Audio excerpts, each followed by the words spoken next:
Здравейте, дами и господа, аз съм Ники Кънчев. Вие гледате на живо по Нова телевизия Пари на мига. Играта, която ви дава шанса да станете богати. Само чуйте какви са печалбите и ще разберете какво имам предвид. Започвам с дневната ни печалба. Тя стартира от 10 000 лева и достига невероятните 30 000 лева.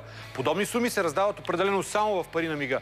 Освен дневното ни тегляне, имаме и още над 260 дневни печалби, които варират между 100 лева, който не е малко, и 10 000 лева, който е пуху. Тях може да спечелите още докато играете, между другото. Тоест, буквално на вашия телефон да се изпише СМС, който казва "Вие печелите". Това ние наричаме Пари на мига. Освен всичко това, имаме и седмична печалба. Тя е в размер на фантастичните 21 000 лева. Печалбата и за играча натрупал най-много точки за седмицата от понеделник до неделя.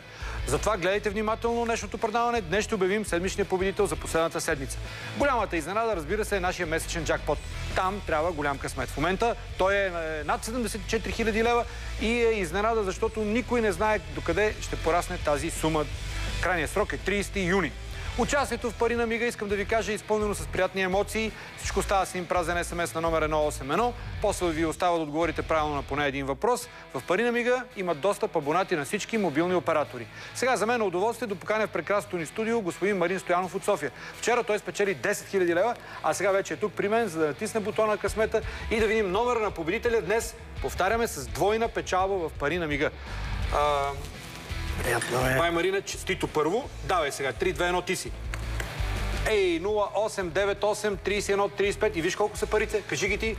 10 000 лева. Ти не мога да... Трябва да ти очила, бе, човек. Сумата е 20 000 лева. Извинявам се. Заповядай сега. Ама защо се извиняваш? Гледай сега куфърчето ни се развали. Слизай долу. Да. Ето, стана честито пак. Как? Ти си по шоуто. Кажи сега, какво ще направи с тези пари?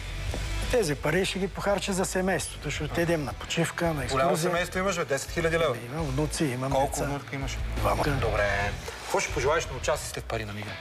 Пожелавам им да не се страхуват, да участват, да пускат СМС-и и надявам се да спечелят. Добре.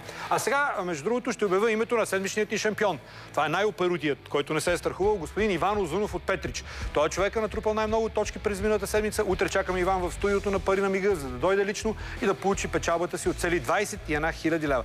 Сега искам да поканя и двамата участници в Пари на мига, грабнали моментни печалби. Това са Людмил Ангелов от Свищов и 2000 лева. Людмиле, честито. И господин Марио Соколов от Благоевград спечелил 1000 лева. Люси, да почнем с теб. Какво ще направите с вашите 2000 лева? С моите 2000 лева ще купа един хубав подарък на внучето си и ще почерпа всички приятели. Само внучите тук. Марио, ти с твоето внуче? Или още няма внуче? Чакам. Добре. Колко СМС изпрати? 4 СМС-а и спечели 1000 лева. Чудесно. Сега ще изредя бързо почния списък на хората, спечели дневни печалби в Пари на мига вчера.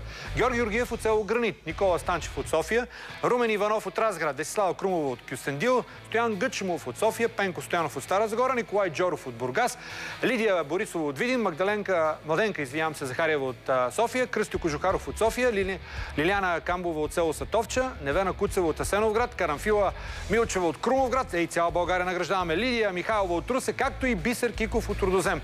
Да чуем днешният победител, който Марин избра. Здравейте!